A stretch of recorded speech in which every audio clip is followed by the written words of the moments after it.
La journée a été historique en Égypte. Des centaines de milliers de personnes ont défié Hosni Moubarak. Quel est l'avenir de la région et doit-on avoir peur des islamistes? C'est le débat que nous vous proposons ce soir. Vous êtes bien sûr à Infrarouge.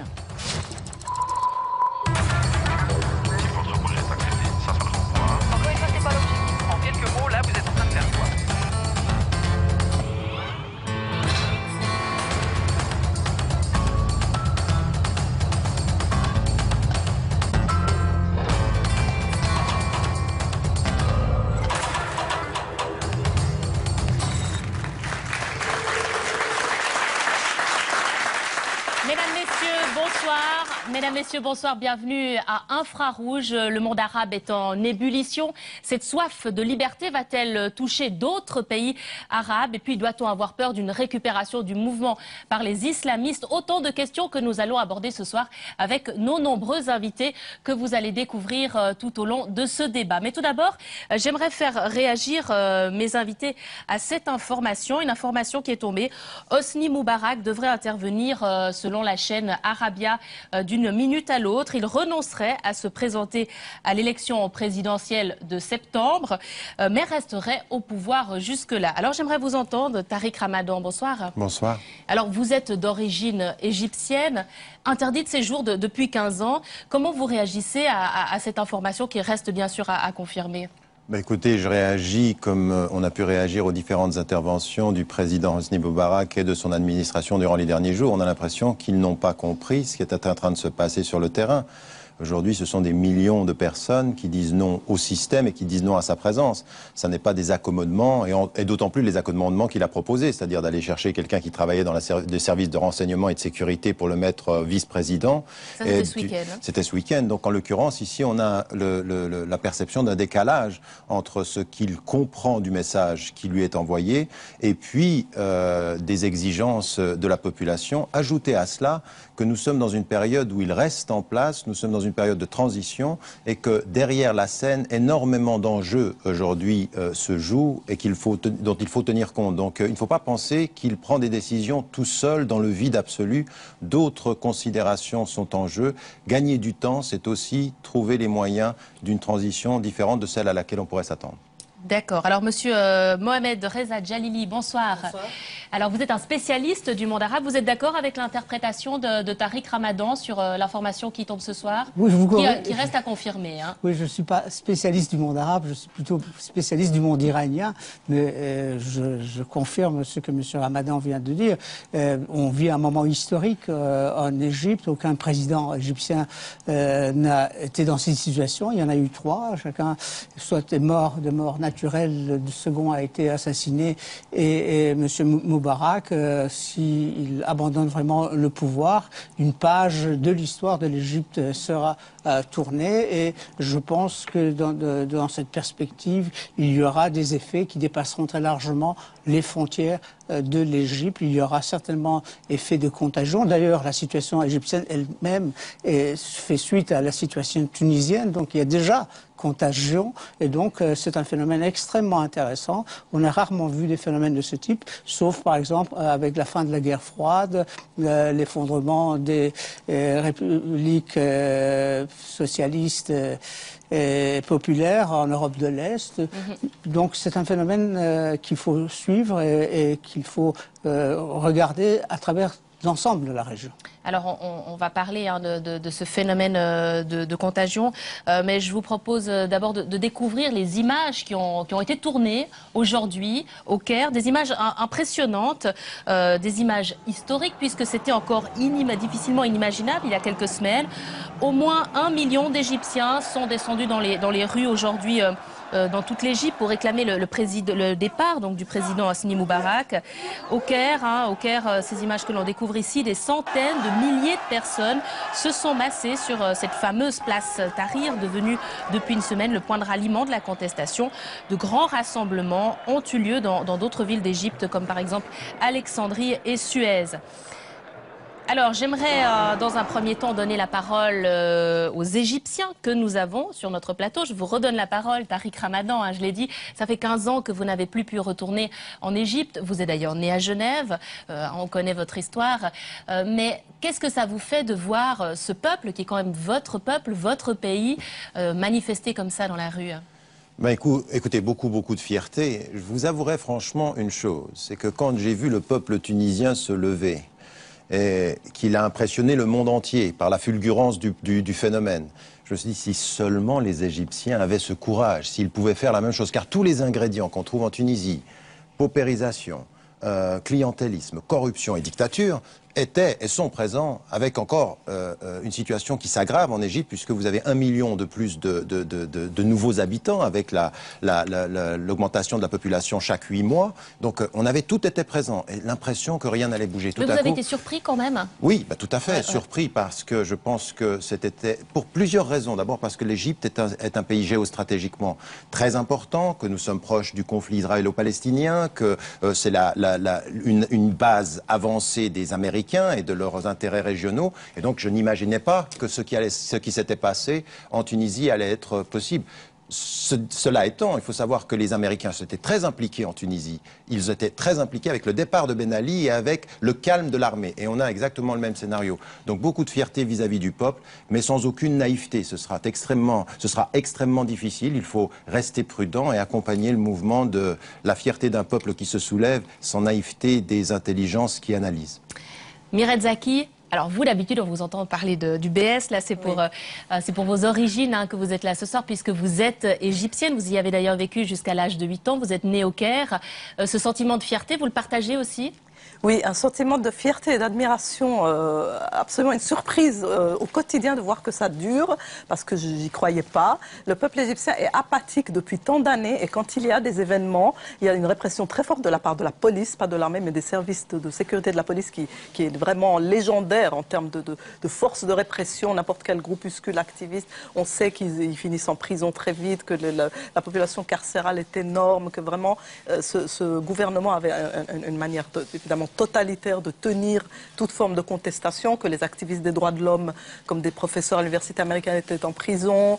Et donc, on n'imaginait pas qu'un courage pareil puisse arriver, surtout dans le siège des attentats contre les Coptes à Alexandrie. Vous êtes étonné aujourd'hui de la réaction des Égyptiens ?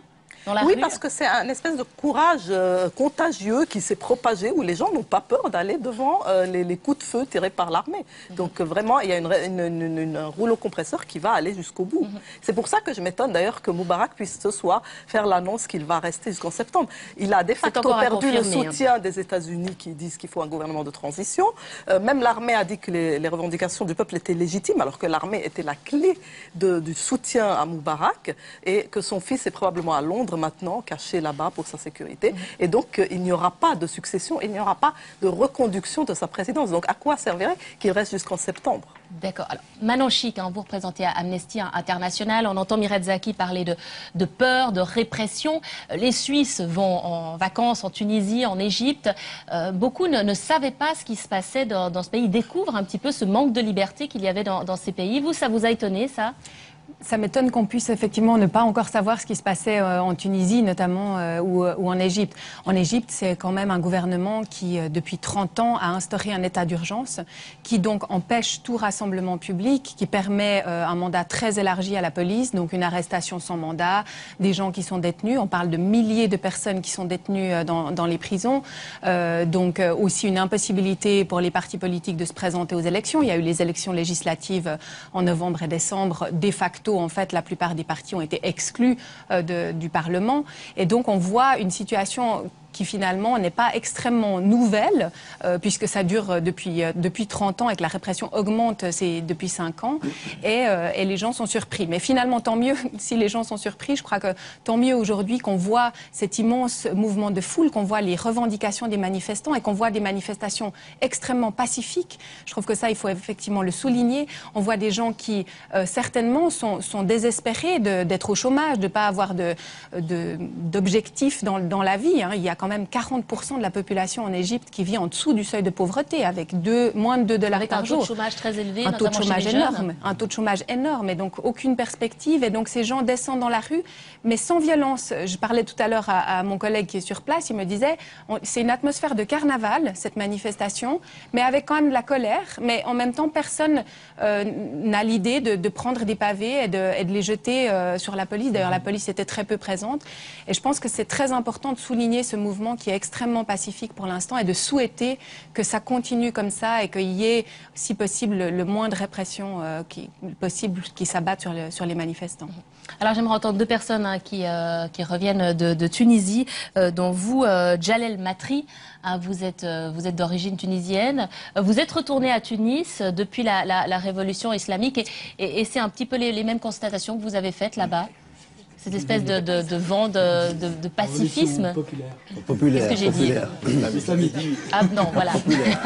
Lapsus non révélateur. Révolution de Jasmin. Bon, c'est vrai que j'ai perdu un peu la voix avec, pour les manifestations où j'ai participé avec nos amis égyptiens. D'accord, oui, il faut dire que ce soir, vous étiez à la Place Neuve à Genève. Voilà, on a fait aussi 2 autres manifestations en solidarité avec les Égyptiens. Voilà, depuis, c'est vrai qu'il y a une semaine, j'étais en Tunisie et j'ai vu autre chose que je voyais d'habitude quand je vais en Tunisie à chaque fois. C'est que déjà, la police politique ne sont plus, ils sont plus là. Ils te regardent plus pour t'intimider. Ils étaient plus cool, ça veut dire les personnes qui étaient à la police, ils étaient plus cool. On dirait que je rentre à Genève ici. À l'intérieur du pays, c'est qu'on voit un peu les gens, ils sont contents. Toutes les catégories de la population, les journalistes, les hommes de théâtre, ils étaient là. Ils s'échangeaient de paroles de victoire. C'est cette victoire que les Tunisiens ils ont gagnée, cette révolution tunisienne. Et puis on voit que ils commencent à rêver. Ils commencent à avoir autre chose que la période de Ben Ali, la période de la répression. Elle commence à s'envoler. C'est vrai que maintenant, le problème, c'est le problème de sécurité en Tunisie. Et je pense que dans quelques mois... Il y a d'ailleurs encore des incidents. Hein. Il y a quelques incidents. C'est toujours ces milices du pouvoir, l'ancien pouvoir, qui a libéré des milliers de prisonniers pour mettre en feu, en sang le pays. Et on voit qu'il y a les gens, ils prennent des comités populaires qui prennent en charge leur sécurité et puis ils sécurisent leur quartier. Et je vois que les gens ils commencent déjà à rêver d'une Tunisie meilleure, une Tunisie libre. Surtout, la Tunisie, c'est 70% de la jeunesse. Et c'est ça, c'est qu'ils veulent vivre comme ils vivent ici, les gens en Europe, avec les libertés, avec la dignité.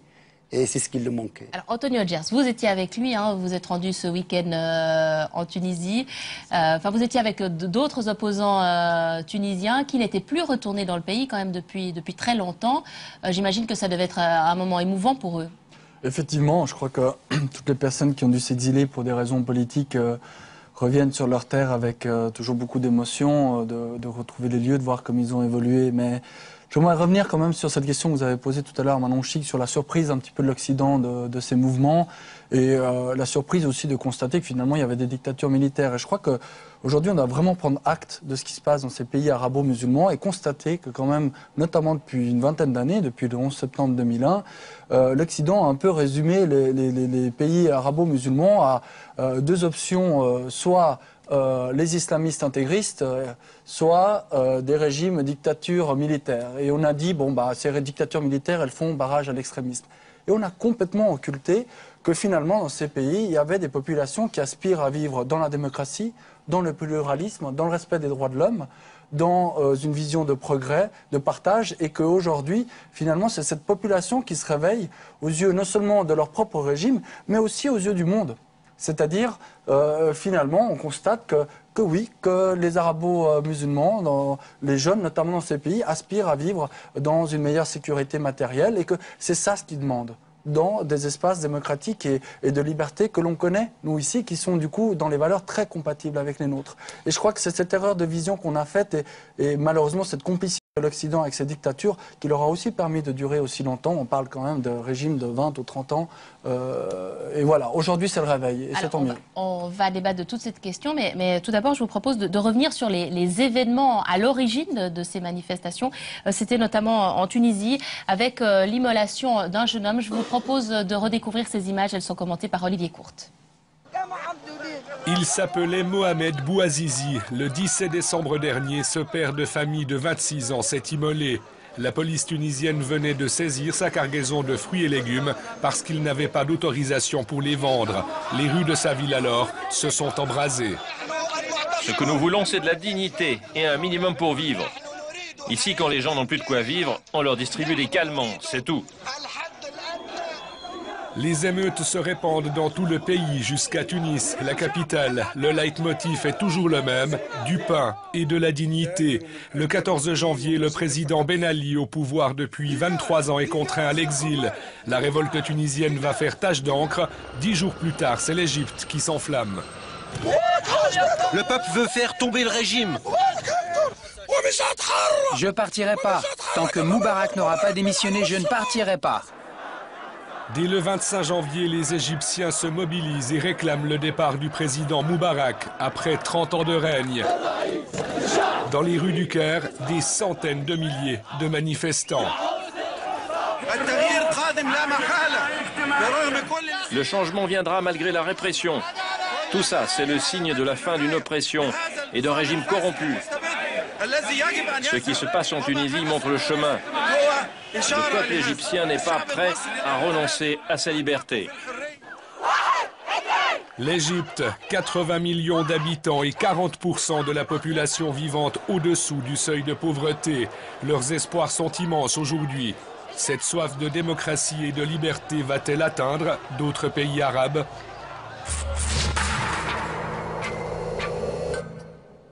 Alors Tariq Ramadan, ce sont qui aujourd'hui ces gens qui sont dans la rue ? Écoutez, on les a vus là, c'est-à-dire que c'est, comme Antonio l'a dit très justement, c'est une population très largement des jeunes qui disent que ça suffit. Pour certains, ils n'ont connu que ce régime. 30 ans de règne sans partage, dans lequel, il faut le rappeler, je veux dire, au moment où Sadat est assassiné, on impose un état d'urgence qui va rester jusqu'à maintenant. Ça veut dire qu'il n'y a pas de loi. En fait, ce sont des lois, mais il y a une répression terrible. Et les gens n'en peuvent plus. C'est-à-dire que, très largement, il y a un front d'opposition qui est pas forcément très d'accord sur les visions d'avenir, mais qui est d'accord sur une chose, c'est que Moubarak, ça suffit, son régime, ça suffit, exactement ce qu'on avait avec Ben Ali. Et donc, il faut se rendre compte que dans la majorité des sociétés arabes aujourd'hui, où le statu quo est le plus évident, est le plus long, historiquement, que dans tous les autres pays d'Afrique d'ailleurs, ailleurs en Afrique ou en Amérique du Sud ou en Asie. Il faut de ce point de vue-là se rendre compte qu'il y a un blocage ici et que la Tunisie a brisé un verrou et que quelque chose se passe. Alors il y aura un avant et un après. Oui, ça c'est sûr. Mais au lieu de continuer la rhétorique, parce que je crois que c'est aussi important, on l'entend beaucoup, maintenant je l'entends de plus en plus, hier en Angleterre et aux États-Unis, où on entend attention, attention, les opposants viennent et ils vont prendre le dessus. Alors bien évidemment, personne ne sait ce qui va advenir. Et tout le monde doit être critique. Évidemment, ce qu'il faut, ce n'est pas transformer et modifier ou substituer une dictature à une autre dictature. Ça, c'est une évidence. Et donc, il faut être très critique par rapport à tous les mouvements qui pourraient utiliser les processus démocratiques pour mettre à mal la démocratie. Il faut la démocratie qu'on respecte avant et qu'on respecte après. Tout cela, il faut le dire. Mais on ne peut pas se départir de nos principes, qui consistent à dire que tout mouvement qui revendique et qui reconnaît l'état de droit et qui reconnaît le jeu politique et qui ne revendique pas la violence ou qui ne va pas agir dans la violence, doit être intégré au débat démocratique et il faut pouvoir le confronter dans ses positions. Et moi, vous savez, vous avez posé une question tout à l'heure qui est quand même un choc permanent pour moi. C'est-à-dire comment la machine de propagande fonctionne et fonctionne si bien. C'est-à-dire de penser, de pouvoir aller en vacances en Tunisie ou de pouvoir partir en vacances en Égypte et de ne pas se rendre compte que dans ces pays, quand on va voir des pierres, des opposants sont en prison et se font tabasser. Quand on va dans cette situation, dans une inconscience citoyenne, à partir d'un certain moment, c'est bien d'être avec tous les peuples qui se lèvent aujourd'hui. Il faudrait qu'on s'éduque un tout petit peu plus en tant que citoyens suisses et européens et occidentaux à soutenir les peuples avant, pas quand ils se lèvent après, mais à soutenir les revendications des droits avant. C'est pas M. Jalili quand même. Monsieur Moubarak Moubarak est au pouvoir depuis 1981. C'est comme si en France, on avait toujours François Mitterrand. Ou M. Sarkozy. Un autre soir, Quand même, c'est étonnant de penser qu'on ait pu laisser aussi longtemps un homme comme ça à la tête de quand même un pays de 80 millions de personnes. Oui, 82, 3 millions de personnes, et ce n'est pas étonnant quand on compare tout cela à la région. La République islamique a 32 ans. Les monarchies ont une centaine d'années, certaines. Donc ce ne sont pas des anciennes monarchies, d'ailleurs.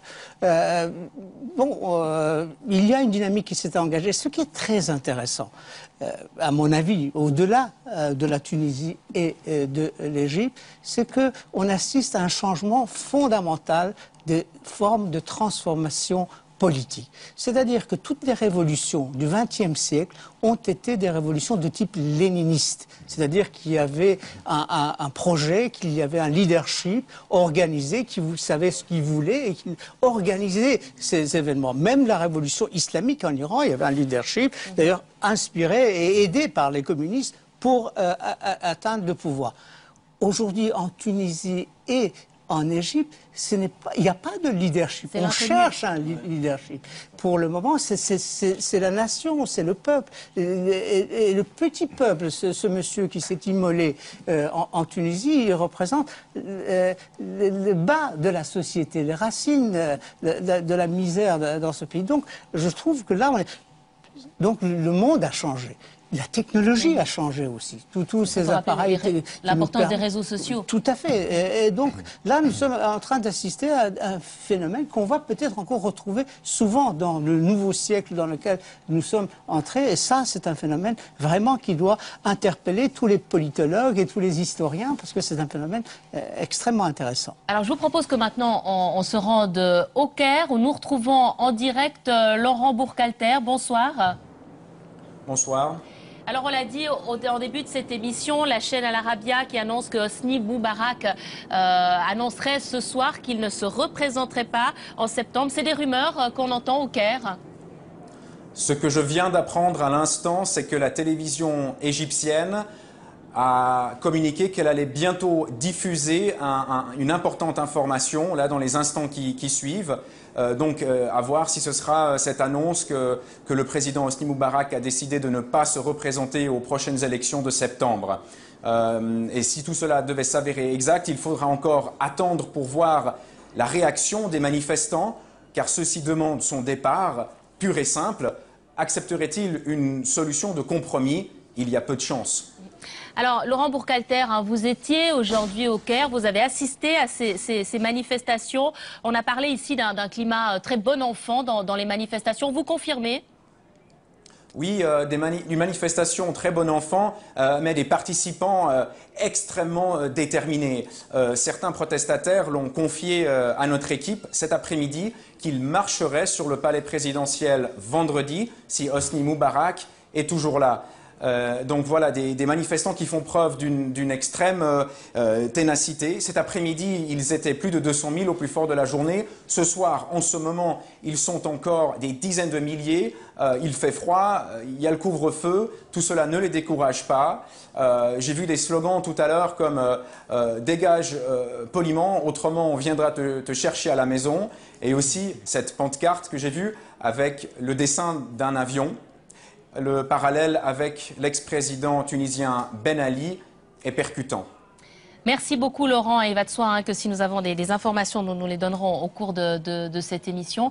Mais j'aimerais passer maintenant à un thème qui va vous fâcher, Tariq Ramadan, mais il faut quand même bien sûr en parler. C'est la question des islamistes et la peur ici en Occident que ces mouvements-là soient récupérés par les islamistes. Je vous propose d'abord d'entendre des messages que nous avons reçus sur notre site internet www.infrarouge.tsr.ch. La peur de la récupération des islamistes se ressent dans notre forum. Je vous livre 3 messages. Les islamistes intégristes vont chercher à mener une dictature islamique comme en Iran. Si c'est pour remplacer une dictature militaire par une dictature religieuse, je ne vois pas l'intérêt de cette révolution. Et puis, autre message, les barbus vont arriver et ce sera marche arrière. Alors Tariq Ramadan, c'est vrai qu'on a beaucoup parlé ces derniers jours des frères musulmans. Vous êtes on vous le reproche entre guillemets suffisamment. Vous êtes le petit-fils du fondateur des frères musulmans. Qu'est-ce qu'ils représentent aujourd'hui en Égypte? D'abord, votre question ne me gêne pas du tout. Elle est critique, elle est centrale. Évidemment qu'il faut poser cette question aujourd'hui de façon très très sérieuse. On a l'impression qu'il y a une incompréhension entre deux mondes, entre cette soif de liberté et ces craintes en Occident. Parce que le problème, c'est que la propagande générale, mais également la façon binaire de présenter les choses dans le monde arabe aujourd'hui, c'est soit les dictatures, soit les mouvements islamistes radicaux. Et entre ceux-ci, on est... Alors, entre le moindre des deux mots, prenons celui qui va nous permettre la sécurité. Aujourd'hui, le mouvement, comme il a été dit, vous l'avez très justement dit, il n'a pas du tout de leader. Ça n'est pas du tout la même chose que la révolution iranienne. Et donc vous avez effectivement des opposants islamistes qui sont présents depuis plus de 60 ans, en l'occurrence, c'est une très très longue histoire, qui ont été considérés comme illégaux et qui sont passés par plusieurs étapes. Le mouvement islamiste égyptien n'est pas un mouvement monolithique qui n'a pas évolué. Il y a un mouvement qui était d'abord anticolonialiste, légaliste et non violent, mais qui a passé par une répression terrible sous Nasser, qui était le premier des dictateurs, en l'occurrence à l'intérieur du pays. Il était extrêmement dur avec son opposition. Et donc certains se sont radicalisés. Certains ont créé d'autres mouvements qui sont allés vers la violence. Aujourd'hui, à l'intérieur des frères musulmans, vous avez plusieurs tendances. Certains sont très près d'un littéralisme conservateur et d'autres sont très très près du mouvement turc, c'est-à-dire celui qui aujourd'hui gouverne la Turquie. On ne peut pas voir ça de façon monolithique. Représente-t-il le mouvement? Vont-ils essayer de le récupérer? Ça, personne n'en sait rien. On ne sait même pas qui, à l'intérieur des frères, va aujourd'hui prendre la direction des choses. Vous avez vu dans quel gène ils sont, puisque il y a 2 jours, ils se placent derrière Baradei, c'est-à-dire celui qui n'est pas connu en Égypte, et dit c'est lui notre homme, parce qu'il n'y a personne. Et donc en l'occurrence, alors certains vont dire ah c'est habile, ils se placent derrière lui parce qu'ils ne vont pas envie de s'exposer. C'est possible aussi qu'on ait ces scénarios. Mais aujourd'hui, on ne peut pas diaboliser cette opposition qui est légaliste et qui est non violente. Ma position par rapport à ceci, c'est qu'on en reste, comme je l'ai dit au départ, sur des principes qui sont fondateurs et qu'on arrête fondateurs de la démocratie. Qu'on les intègre au débat, c'est la meilleure façon de confronter ces vues plutôt que de les mettre en prison, de les torturer, car on a voulu les faire disparaître et 60 ans plus tard... On voit qu'ils sont bien organisés encore. Oui, ils sont bien organisés, ils font du travail social aussi. Mireille Zaki, juste peut-être... La probabilité qu'ils prennent le pouvoir en Égypte, je pense que c'est largement surestimé, parce qu'on n'a pas vraiment dit clairement, mais c'est une révolution sociale ici qui a lieu, qui n'a rien, qui vient de la base, comme on l'a dit, avec des revendications économiques, de salaire minimum, d'assurance chômage, d'indexation à l'inflation. Voilà le genre de revendication qui est faite, avec bien sûr aussi des revendications politiques, de droits civils, de séparation des pouvoirs, etc.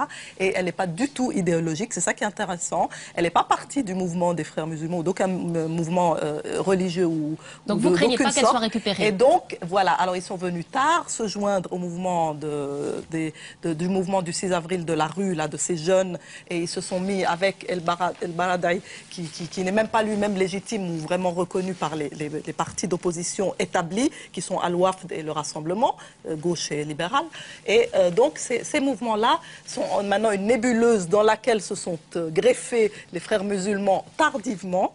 Et tout ça est en train d'être maintenant organisé en coalition politique large, sous le leadership de l'opposition de gauche traditionnelle et des libéraux du Wafd, qui vont créer en fait une coalition plurielle. Voilà vers quoi on va, vers un gouvernement de réconciliation nationale, un mouvement d'union nationale. C'est pas encore fait, mais là-dedans, les frères musulmans s'inscrivent comme un simple membre et certainement pas comme un leader. Là, je vous donc dis vous n'avez aucune crainte, hein. Vous dites quand même que l'Égypte a changé changé par rapport à l'Égypte que vous avez connue quand vous étiez petite fille, où les femmes pouvaient se mettre en maillot de bain. Vous n'avez pas crainte de dérive islamiste? Un débat avec M. Ramadan là-dessus. À l'époque où la société égyptienne se sentait extrêmement réprimée par l'Occident, puisqu'on n'a pas dit non plus que Moubarak est d'abord un supplétif de la stratégie américaine au Moyen-Orient, comme l'étaient tous les leaders et les dictateurs pro-occidentaux de la région, le peuple s'est senti humilié par l'Occident. Ça, c'est pas nouveau pour M. Ramadan non plus. Et donc, il y a eu cette force identitaire islamique où les gens se sont vraiment réfugiés dans une identité très éloignée de l'Occident. Pour moi, l'islamisme et le sentiment de pressions occidentales vont de pair. Dès que les États-Unis vont relâcher cette pression, on aura un relâchement de la pression islamique d'identification à des idées qui viennent aussi d'Arabie Saoudite largement, et on va avoir un recul de l'idéologie et de la posture islamique dans la société, parce qu'elle est directement pour moi le résultat d'un sentiment de résistance face à l'occupation occidentale. Alors, on est dans une guerre de libération moderne. Il y a encore deux personnes qu'on n'a pas entendues. Mona Abelwahad, bonjour. Juste bonjour. Alors vous êtes égyptienne également. Vous êtes d'accord avec ce que dit Mireille Zaki? Je suis absolument d'accord avec Mireille Zaki. J'ai l'image de ce qui se passe actuellement dans les rues d'Égypte. J'ai dans ma famille des jeunes qui participent activement au mouvement. Et je peux vous assurer, si ça peut rassurer l'Ouest, les frères musulmans n'ont pas une grande représentation. Ce mouvement, il a commencé par les jeunes, il a commencé par la classe moyenne, il a commencé par les intellectuels d'Égypte. Il y avait des personnes très riches qui ont participé au premier jour de la Révolution. Les frères musulmans participent au mouvement parce qu'ils font partie de la société égyptienne. Et tous les Égyptiens appellent à une représentation pluraliste. Ils veulent un gouvernement qui représente tout le monde, y compris les frères musulmans, qui font partie de notre société. Nous devons reconnaître que les frères musulmans est le plus ancien mouvement de résistance en Égypte. Les bases et les principes de son fondateur, M. El-Banna, pour qui j'ai beaucoup de respect, ne sont plus les idées qui sont propagées par les frères musulmans que nous connaissons actuellement en Égypte et dans le monde arabe. Donc, il faut pas en faire un monstre.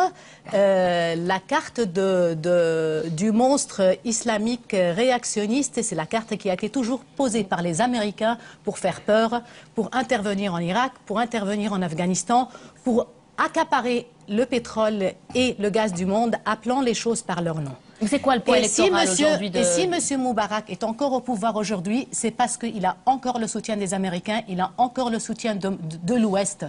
Et si ça peut rassurer les gens, ils voient. Je suis d'ailleurs très fière et je salue toutes les jeunes filles qui ont eu le courage d'aller démontrer dans les rues du Caire. J'ai des images absolument formidables excusez-moi, c'est l'émotion qui vient. Si ça peut prouver quelque chose, ça prouve que la femme égyptienne n'est pas réprimée. La femme égyptienne a sa place dans la société. La femme égyptienne est respectée. C'est pas parce qu'elle porte son voile qu'elle est régressiste ou quoi que ce soit. Je suis musulmane, je ne porte pas le voile. J'ai grandi dans un Égypte pluraliste où tout le monde était égal et pareil. Et je rêve que cette Égypte revienne un jour. Je rêve qu'on trouve un gouvernement de coalition où tout le monde sera assis autour d'une table comme celle-ci pour décider de l'avenir de ce pays. Donc, il ne faut pas que vous craigniez le peuple égyptien. Donnez votre confiance au peuple égyptien et j'appelle tout l'Ouest d'arrêter cette hypocrisie, d'arrêter de soutenir Moubarak et mettons fin à ça parce que plus le temps passe, plus on perd des gens et plus les gens souffrent. Et puis un seul espoir, ce sera ma dernière chance peut-être de parler... Non, vous en avez d'autres. Parce que j'espère simplement que les jeunes Égyptiens, quand ils se réveilleront, parce que la fin de Moubarak, elle est programmée, M. Moubarak lui-même, il sait qu'il doit partir, il est simplement à la recherche d'une sortie élégante. C'est pas l'homme qui va sortir par la petite porte, c'est l'ancien général de l'armée de l'air en Égypte, il se prend pour un empereur, il va pas accepter de sortir de la porte. Et les Américains essayent de lui trouver une sortie élégante, honorable. Et c'est tout, et honorable. Donc sa fin, elle est déjà là. Maintenant, le peuple égyptien, les jeunes égyptiens doivent penser vers l'avenir. Il ne faut pas oublier que le monde traverse une crise financière sans précédent. Et tous ces rêves peuvent faire face à une réalité qui est très, très dure à accepter. Alors, Monsieur Djalili, c'est vrai qu'en préparant cette émission, on a senti beaucoup d'optimisme parmi la population arabe, comme une espèce de front uni face au régime. Mais est-ce qu'on ne fait pas un peu d'angélisme quand même ? Bon, c'est normal que dans une période de ce type, on rêve aussi un peu. Surtout qu'on n'a pas rêvé pendant des décennies, on peut rêver. Un peu trop peut-être. Parfois.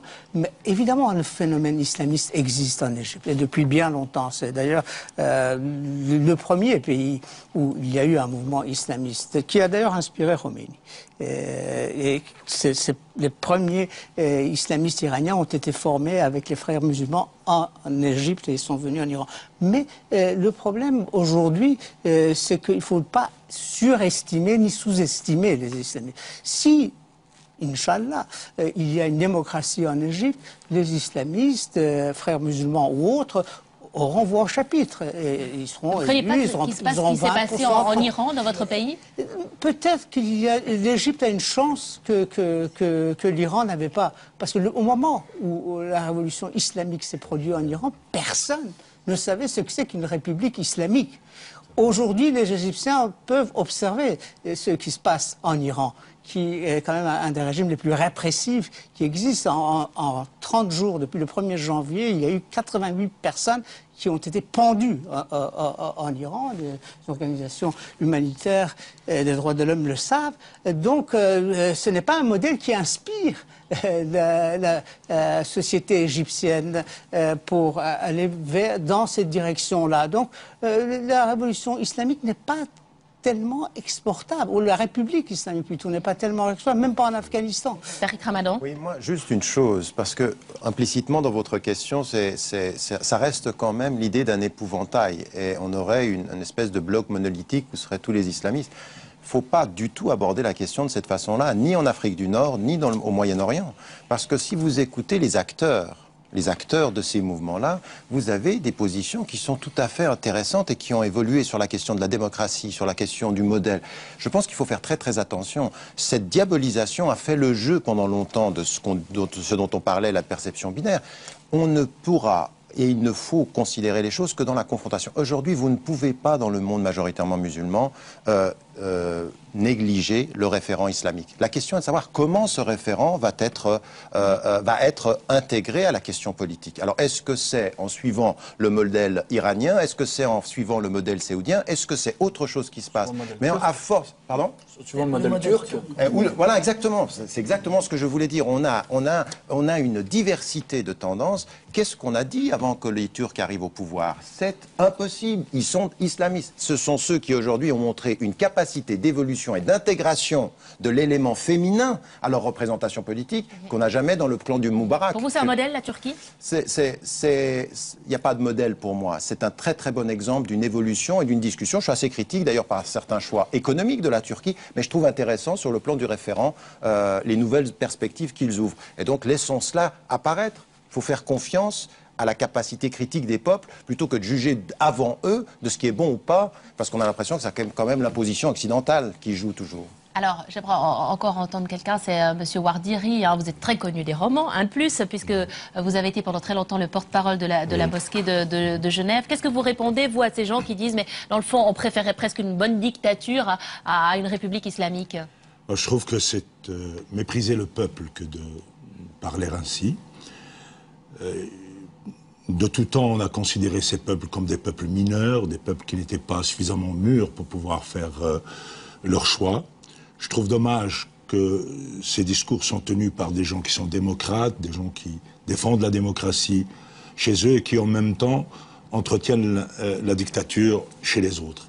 Donc pour moi, je trouve qu'aujourd'hui, ce que nous voyons, ce que nous avons vu en Tunisie, ce que nous voyons en Égypte, c'est un peuple qui... comment dirais-je, par l'énergie du désespoir, ouvre des portes d'espoir. Il a envie de vivre autre chose et on n'a pas le droit de lui confisquer cette victoire. On n'a pas le droit de suspecter ce qu'il veut. C'est vrai que l'on peut discuter sur qui va récupérer quoi, mais je crois qu'on peut parler comme cela autant qu'on veut, mais aujourd'hui, tous tels que nous sommes, que ce soit nous les Arabes là-bas ou les Occidentaux ici, nous recevons une leçon magistrale de la part de peuples qu'on avait considérés comme étant complètement exclus de l'histoire, complètement anesthésiés. Donc, d'abord, respecter ce peuple qui veut autre chose. Moi, ce que j'ai entendu dans tous les slogans, c'est liberté, dignité, démocratie. Est-ce que ces peuples-là, on peut leur faire confiance que la démocratie qu'ils veulent mettre en place, c'est la même démocratie que nous voulons ici? Eh bien, je crois que oui. Je crois qu'aujourd'hui, ces peuples ont envie de vivre librement. Moi, je sais, par exemple, que j'ai vécu le colonialisme. Puis après, vous êtes d'origine algérienne. Oui, après cela, je n'ai connu que le néocolonialisme, une espèce d'indépendance déguisée où il n'y avait pas de liberté. J'ai quitté mon pays en 65 avec Boumedienne. Et lorsque le peuple était suffisamment mûr pour dire non à ces dictatures militaires, il a choisi la démocratie. Et on lui a confisqué sa victoire. Et après, on sait quelles sont les dérives qui ont suivi de cela. Il faut arrêter, je crois qu'il faut donner la chance à ces peuples de faire leur choix. Le peuple est souverain ici. Il faut que ces peuples en Occident qui se disent souverains puissent considérer aussi que les autres peuples sont capables de l'être aussi. Manon Chic, vous voulez intervenir? Je crois que ce qui est légitime, c'est de poser aujourd'hui la question aussi bien aux frères musulmans qu'au mouvement Ennahda en Tunisie ou à tous les autres qui veulent participer à cette coalition, la question, l'engagement, leur engagement en faveur d'un respect de tous les droits humains, et donc notamment la question de l'égalité homme-femme, la question de la non-discrimination. Est-ce qu'on peut vraiment l'obtenir des frères musulmans? Bien sûr. Je veux dire, avant que le chef de Ennahda retourne en Tunisie, Amnesty International a eu un dialogue avec lui en lui donnant un agenda pour les droits humains en disant c'est ça notre agenda et nous vous demandons de vous engager en faveur de ces différents droits. Alors voilà, je pense qu'on doit avoir le même dialogue aujourd'hui avec les frères musulmans. Si les frères musulmans veulent faire partie d'une coalition démocratique, eh bien ils doivent s'engager sur un certain nombre de choses. La peine de mort en fait aussi partie. Et donc on peut les confronter sur un certain nombre d'idées. Et ensuite, effectivement, bien que la population égyptienne se prononce en faveur de ces propres autorités. Vous êtes déjà en contact avec les frères musulmans? Alors pas directement actuellement, mais sur place maintenant nous avons des gens qui sont au Caire et qui vont être en contact avec ces différents mouvements. Je crois que c'est très important qu'il y ait une coalition qui se construise, qui soit la plus large possible, qui ne doit absolument pas exclure un mouvement simplement parce qu'on part du principe aujourd'hui qu'on ne veut pas travailler avec ce mouvement. Sinon on répète la politique qui a été appliquée par Moubarak. Et je rappelle que le problème, ce n'est pas Moubarak ou pas Moubarak. Actuellement, c'est un système qui est construit en Égypte. Donc il faut un changement de système. Il faut supprimer cet état d'urgence. Il faut revenir à un système démocratique. Il ne suffit pas que Moubarak prenne l'avion. Il faut vraiment aujourd'hui une nouvelle coalition, une nouvelle discussion et vraiment une base qui inclut tous les représentants des différents bords. Et les frères musulmans, clairement, en font partie et on doit les confronter. Si on a aujourd'hui des questions légitimes à leur poser, on doit les confronter à ces questions. Antonio Gers, vous avez rencontré des islamistes, notamment en Tunisie. Tout à fait, on a rencontré Rachid Ghanouchi, qui est le leader historique du mouvement Ennahda, qui est le parti islamiste de la Tunisie. Il nous a reçus à la descente de son avion de retour chez lui après 20 ans d'exil. Et c'était très intéressant puisqu'on a pu aborder avec notre petite délégation parlementaire les questions de l'égalité homme-femme, les questions des rapports entre la religion et l'État et les questions du respect des religions minoritaires. Et je dois dire que cette personne a eu un discours très clair sur ces questions-là. Évidemment qu'il ne perçoit pas les rapports hommes-femmes tels que, par exemple, moi je le perçois. Mais il s'est engagé très clairement, son mouvement a déjà signé un protocole avec les autres partis, notamment de la gauche laïque, à respecter pleinement l'égalité homme-femme qui est aujourd'hui déjà inscrite dans la constitution tunisienne. Ça, par exemple, c'est un engagement ferme de sa part. Deuxièmement, sur la séparation entre l'Église et l'État, il considère tout à fait que l'État doit avoir une posture finalement distante de la religion. Et il a cité plusieurs modèles européens. Il a passé 20 ans à Londres, donc pour lui, il expliquait qu'évidemment le système britannique n'est pas le même que le système français. Mais ce que j'ai trouvé intéressant, c'est que lui-même se référait à des systèmes qui existent en Occident pour se situer quelque part là-dedans. Et enfin, sur le respect des religions minoritaires, il nous a fait gentiment la remarque qu'il respecterait évidemment les chrétiens et les juifs qui sont sur leur territoire, y compris dans leurs bâtiments religieux, et qu'il ne demanderait pas que les églises chrétiennes soient privées de leur clocher. Il faisait référence à une décision de la Suisse, donc, des minarets. Donc on voit que même là-dessus, il prend une posture quelque part moins extrémiste que nous l'a prise l'UDC chez nous, qui, sur la question homme-femme, par exemple, l'UDC qui préconise que les femmes restent à la maison. C'est un peu de l'angélisme tout ça, Antonio Gers. Non, mais ce que je veux dire, c'est qu'il faut être prudent. Mais il faut aussi laisser une place. En Suisse, comme ailleurs en Europe, on a un parti démocrate chrétien. Il a dit, nous on veut être le parti islamique, démocrate islamique.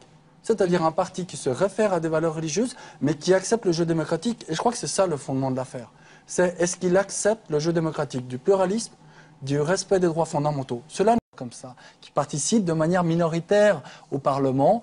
Et au niveau géopolitique, mon propos n'est pas de protéger la situation actuelle qui, à mon sens, est totalement scandaleuse, mais par contre, qu'un pays grand et responsable comme l'Égypte comprenne que tout mouvement que pourra faire le nouveau gouvernement peut déstabiliser la région et qu'il y a beaucoup de tensions et qu'il doit le faire de manière aussi en accord et en dialogue et en utilisant parfois aussi certains instruments diplomatiques. Je crois que c'est juste ça mon souci. On va devoir conclure. On va devoir conclure. Très rapidement, Mireille Zaki. Les États-Unis aujourd'hui sont un pays ruiné financièrement. Ils sont en faillite. On va bientôt voir à quel point. La Grande-Bretagne aussi. Donc des interventions militaires aujourd'hui ne sont plus une menace crédible pour la région. Et ça va jouer un rôle pour l'envie de s'autodéterminer de ces peuples. Alors, malheureusement, on va devoir conclure, hein, je suis désolée. J'espère vous réunir, peut-être, qui sait, dans une année. On verra si vous êtes toujours aussi optimiste, aussi unis. Aussi unis sur la question. En tout cas, merci à tous d'avoir été là ce soir, d'avoir réagi à cette actualité. Et puis vous pouvez réagir sur notre site internet, sur notre forum qui est très fréquenté. Allez sur www.infrarouge.tsr.ch. Voilà, c'est la fin de cette émission. La semaine prochaine, nouveau débat d'actualité dans Infrarouge. Excellente fin de soirée à tous. À bientôt. Au revoir.